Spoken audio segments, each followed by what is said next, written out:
اللہ اکبر اللہ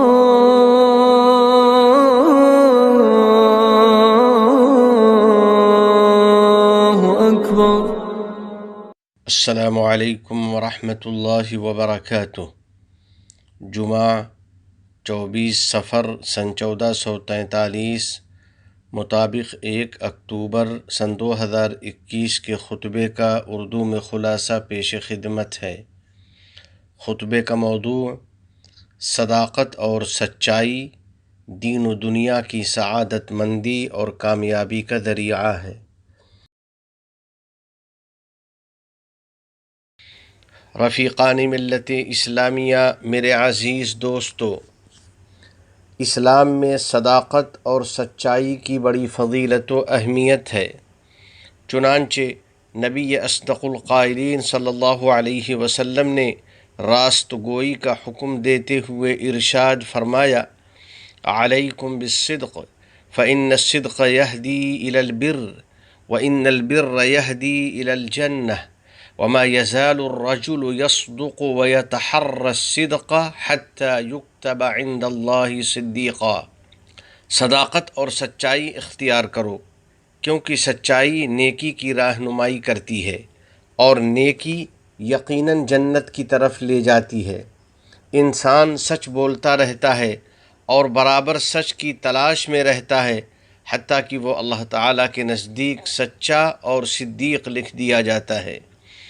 پس جو شخص سچ بولتا ہے اور سچائی کی صفت سے متصف ہوتا ہے تو وہ خیر کی تمام خصلتوں کو اور نیکی کی تمام قسموں کو جمع کر لیتا ہے۔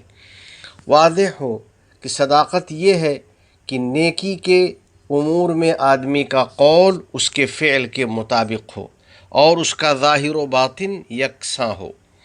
پس صداقت کا ایک ایسا عام مفہوم ہے جو انسان کے تمام احوال و افعال اور اس کی تمام حرکات و سکنات کو شامل ہے۔ چنانچہ باری تعالیٰ نے اپنے محبوب صلی اللہ علیہ وسلم سے فرمایا: وَقُلْ رَبِّ أَدْخِلْنِي مُدْخَلَ صِدْقٍ وَأَخْرِجْنِي مُخْرَجَ صِدْقٍ۔ اور آپ یہ دعا کرتے رہیے کہ اے میرے رب، مجھے جہاں داخل فرما صداقت اور بھلائی کے ساتھ داخل فرما، اور جہاں سے نکال صداقت اور بھلائی کے ساتھ نکال۔ اس دعا کا مطلب یہ ہے کہ اللہ تعالیٰ تمام امور اور سارے اعمال میں انسان کی حالت بہتر اور عمدہ بنا دے، تاکہ وہ قلبی اطمینان اور ذہنی سکون سے مالا مال ہو۔ نبی رحمت للعالمین صلی اللہ علیہ وسلم کا ارشاد ہے: ان الصدق طمأنینہ، بلا شبہ راست گوئی اطمینان قلب کا نام ہے۔ پس قول و عمل کا سچا آدمی نیک بخت ہوتا ہے، وہ اللہ اور اس کے رسول کا محبوب ہوتا ہے اور لوگوں کے درمیان مقبول اور لائق تعریف ہوتا ہے۔ نبی کریم صلی اللہ علیہ وسلم کا فرمان ہے: ان احببتم ان یحبکم اللہ ورسولہ فأدوا اذا اؤتمنتم واصدقوا اذا حدثتم واحسنوا جوار من جاورکم۔ اگر تمہیں یہ بات پسند ہے کہ تم کو اللہ اور اس کے رسول کی محبت نصیب ہو تو جب تم کو امانت سپرد کی جائے تو اس کو ٹھیک ٹھیک ادا کرو، اور جب بات کرو تو سچ بولو، اور جو تمہارے پڑوس میں ہے اس کے پڑوس کا لحاظ کرو اور اس کے ساتھ اچھا سلوک کرو۔ صداقت اور سچائی کا اہتمام کرنے والو، صداقت اور سچائی کا ایک اہم فائدہ یہ ہے کہ قیامت کے دن یہ بندے کو نفع پہنچائے گی، پس وہ اللہ کی رضا سے سرفراز ہوگا اور اس کو جنت میں داخلے کی سعادت نصیب ہوگی، جیسا کہ اللہ جل جلالہ نے فرمایا: ھذا یوم ینفع الصادقین صدقهم لهم جنات تجری من تحتها الانہار خالدین فیہا ابدا رضی اللہ عنہم ورضوا عنہ ذلک الفوز العظیم۔ یہ وہ دن ہے کہ جو لوگ سچے تھے ان کی سچائی ان کے کام آئے گی۔ ان کو ایسے باغات ملیں گے جن کے نیچے سے نہریں جاری ہوں گی، جن میں وہ ہمیشہ ہمیش رہیں گے۔ اللہ تعالیٰ ان سے راضی اور خوش، اور وہ اللہ سے راضی اور خوش ہیں۔ یہ بہت بڑی کامیابی ہے۔ یا اللہ، اقوال اور افعال میں ہم کو صداقت کی توفیق دے دے اور اپنی خصوصی رحمت اور کامیابی سے نواز دے۔ حضرات سامعین، میرے دینی بھائیوں، بلا شبہ صدق ایک عمدہ عادت اور پاکیزہ خصلت ہے۔ باری تعالیٰ نے اس خصلت پر انبیاء کرام علیہم السلام کی تعریف فرمائی ہے۔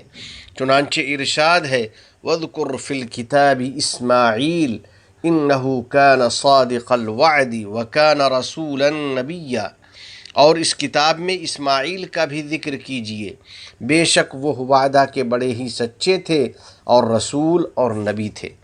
اسی لیے گزشتہ تمام شریعتوں نے صداقت اور سچائی کی دعوت دی تھی، کیونکہ انفرادی اور اجتماعی سطح پر معاشرے کو سعادت مند بنانے میں اس خصلت کا بڑا اثر ہے۔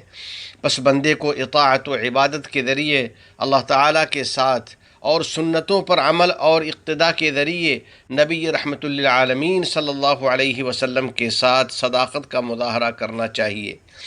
اسی طرح پرورش اور تربیت کر کے اپنے بچوں کے ساتھ اور حسن معاشرت اختیار کر کے اپنی بیوی کے ساتھ صداقت پر عمل کرنا چاہیے۔